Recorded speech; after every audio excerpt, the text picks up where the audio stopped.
James Charles recently welcomed a new puppy, but people are upset about where he got it. Before I get into the tea, I just want to put out a disclaimer. Please do not send any hate to James Charles or anyone else mentioned in this story. This video is simply meant to report on the news and give some insight on the situation. Now let's get into the tea.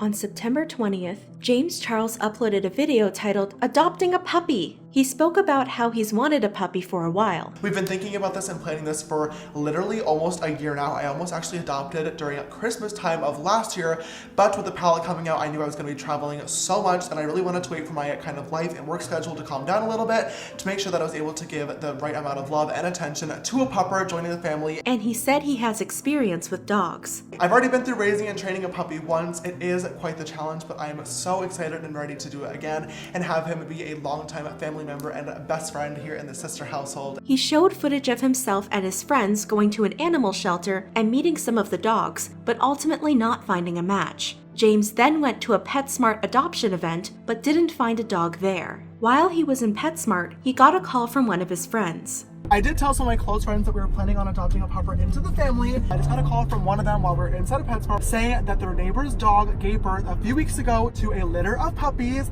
and they are ready to go up for adoption. They are not a breeder family. They just literally want to find good homes for them because they cannot take care of all of them. The video then cuts to another shot of James in the car. Alright, you guys, I have a little bit of an update. We weren't really having much luck at the actual shelters when it comes to puppies. So getting a call from my family who just wanted to find good homes for these pups was like literally the absolute best case scenario. And so we drove over and they asked us not to film in their house, which we obviously respected because duh, it's their own personal privacy. We have an update for you guys! Oh my god! You guys, we have he's camera ready. James then spends the rest of the video getting supplies for the puppy, taking him back to the house, playing with him in the yard, teaching him how to go up the stairs, feeding him, and crate training him. Okay, you guys, it is the first night with our pupper and he is downstairs in the crate and he is not liking it. That breaks my heart. Oh my god. Many people liked the video. When he's the perfect match, so you name him Foundation. Pupper, breathes. James, OMG, he's so talented! Someone who will stay loyal to him forever and ever and never leave him when he'll go through something bad. But several people had issues with James's video. Some said James was trying to be relevant again. Am I the only one who doesn't give a F that James Charles adopted a dog? And am I the only one seeing that it's his desperate attempt at getting views? I'm sorry, but I don't think you should get a pet only to shove it in front of a camera and make money off of it. Unpopular opinion. James Charles only went to animal shelters for his video and the popularity of it, and low-key knew for months in advance which dog he was going to adopt, and probably paid good money for it. James Charles really adopted a dog to be trendy. I'm weak. A few people thought James didn't know how to care for a dog. He literally said he doesn't want to give the dog separation anxiety, so he locks him in a cage when it's crying. Like, can't you see the dog already has it? Can someone tell James Charles not to walk a 10-week-old dog who's not fully vaccinated? Did he do no research before getting a dog? Who let James Charles even get a dog? He's up already by getting his puppy to climb up the stairs when their bones aren't fully developed yet, screaming around him. Several people thought he got his puppy from a backyard breeder. You did not adopt. You did not go to an ethical breeder. You got a poorly bred puppy from a backyard breeder and are promoting it as adoption for views. That's not cool. Hashtag adopt or shop responsibly. PSA, this is not adopting a puppy. James Charles, who has access to any and all resources he could want, chose to buy a dog from a backyard breeder. Don't be like James. If you want to buy from an ethical breeder, awesome. Otherwise, support your local rescues. He went to someone that claimed to totally not a breeder, their dog just had puppies, which is something backyard breeders do to fool people into buying from their puppy mill, hence how it's a purebred. But a few fans were debating whether it was a backyard breeder. It wasn't a breeder that had purebred puppies and didn't want to be filmed. It was either a puppy mill or a backyard breeder. I have a purebred dog and they weren't from a breeder. It may have just been a coincidence. Just because someone doesn't call themselves a breeder doesn't mean they aren't one. You have to either be not taking the right precautions, aka an irresponsible pet owner, or intentionally allowing your dogs to mate while you don't have a breeding license, aka a backyard breeder. Okay, well, the dogs still need somewhere to go, or they will be a shelter. Whether or not the person was irresponsible has nothing to do with James. Go be fake woke somewhere else. Some people said they wish James adopted from a shelter. So sad you didn't get one from a shelter. So many that will be put down, but you went with the purebred ones. All breeders say they aren't like other breeders. Congrats, but just wish it was from a shelter. James Charles, buying a dog from a breeder when you have a huge platform to rescue a dog from a shelter is a big missed opportunity for a positive, informative video and to change a dog's life from rotting away at a shelter. I'm disappointed. Other fans said they hope James was ready for the responsibility. I really hope you're actually ready for the responsibility of a dog and not just using a cute puppy for views. That dog is gonna grow fast, and that breed of dogs needs a lot of attention and physical and mental stimulation. While I have some worries, I will not judge until he proves my worries correct. He may be an amazing dog owner. The dog has a home that, at least right now, seems like a loving home. Until I see abuse, neglect, or anything else, for now, just leave him alone. The dog is adorable. You better be committed to that dog. If it ends up in a shelter or with someone else because you're too busy to care for it properly, I will be upset. Dogs are a commitment, not a quick Instagram post, then forgotten.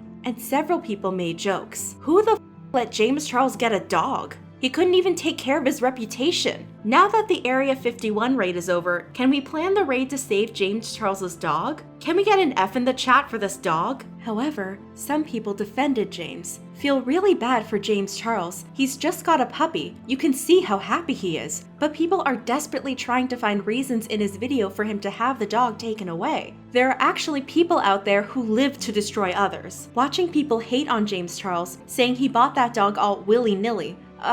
He said he's been thinking about it for a year now, and I'm pretty sure half the people hating have gotten pets willy-nilly before. People are so negative these days, and will find anything to hate bash on. You all need to grow up. Y'all so negative. I don't like James Charles that much, but if he's happy with the dog, let him. Stan Twitter is annoying, always trying to find tea, gossip when there's none there. A few people said adoption wasn't for everyone. Adopting does not work for everyone. Obviously, it should be a first choice, but getting a dog from a good and reputable and licensed breeder is what should be supported also. Backyard breeders are the problem. Don't shame people for wanting a healthy puppy. #shop or adopt. Reputable breeders are not responsible for the dogs in the shelters. They always take their puppies back if someone can't keep them. They perform health and temperament testing. Shame the people who go to puppy mills, backyard breeders, unreputable and irresponsible breeders. But don't blame reputable breeders. Educate yourself. Adopt or shop. The people listed above are the reasons the shelter are full and dogs are suffering. There's nothing wrong with getting a pet from a reputable, responsible breeder. Should people not have their own children because millions are given up for adoption? It's not fair to shame someone for making a responsible decision. One person said his story could still be true. I had gotten my dog from the same kind of situation. The dog they adopted was pregnant. It was a neighbor, so I know it wasn't a breeder. And I got a puppy from them. The mom is neutered. I made sure my dog got neutered. Am I still attributing to the issue? And another person said James is giving the dog a good home. In the end, it's his decision. I'm not condoning buying from breeders or hobbyists, but he is allowed to choose what dog he wants. James is only 20 and wants the puppy experience. He still gave a dog a good home. In his next video, James revealed the puppy's name, Finn, and thanked his fans for the puppy training tips and tricks. That seems to be the end of the situation for now. So, what's the big issue? The pros and cons of both adopting and purchasing from a breeder and proper crate training.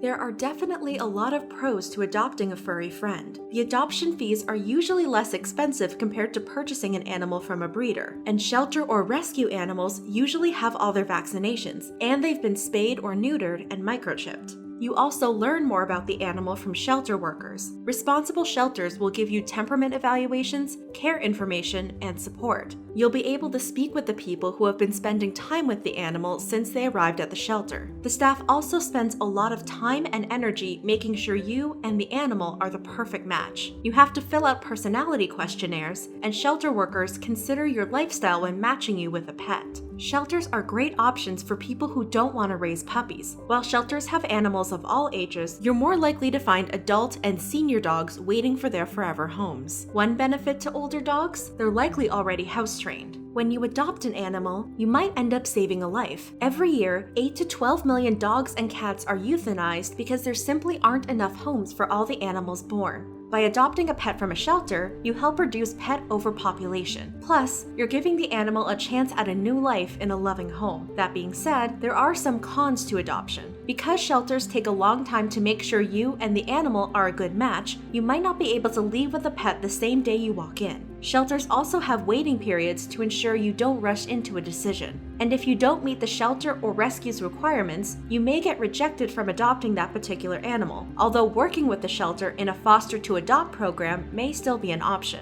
If you have your heart set on a particular breed, you might have a hard time finding the dog or cat you want if you're only going to all breed shelters. While not all shelter dogs are considered damaged goods, there are some shelter and rescue dogs that have special needs or medical conditions that require special care and more financial resources. Finally, adopting an animal from a shelter or rescue has some risk. While shelters and rescues give you as much information as possible, and they take great care to make sure you and the animal are perfectly matched, the staff has only known the animal since they arrived at the shelter. They don't know what the animal went through in the past. And while there's a very good chance the pet will behave the same way at your home as they did in the shelter or foster home, there is still a chance they might behave differently when they start living with you. So even though there are benefits to adopting, there are still some downsides that might make you consider other options for bringing a furry friend into your home.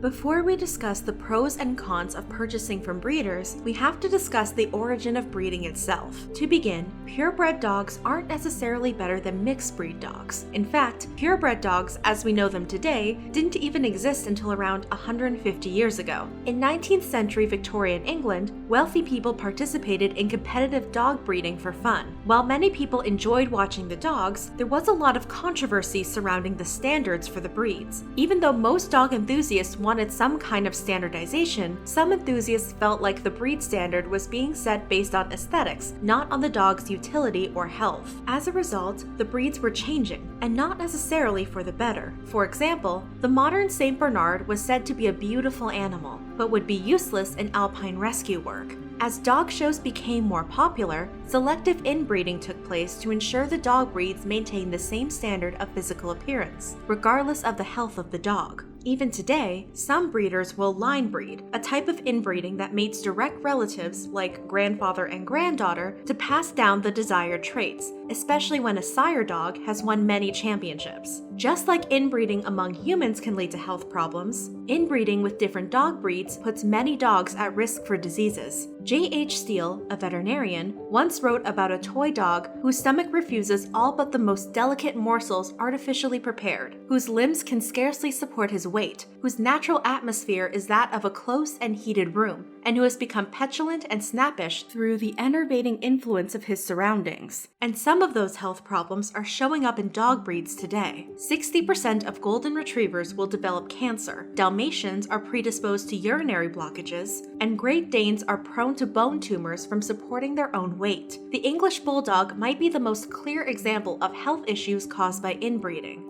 100 years ago, the Bulldog was a proud breed, but a century of inbreeding has ruined them. Their noses are so squashed, they can barely breathe.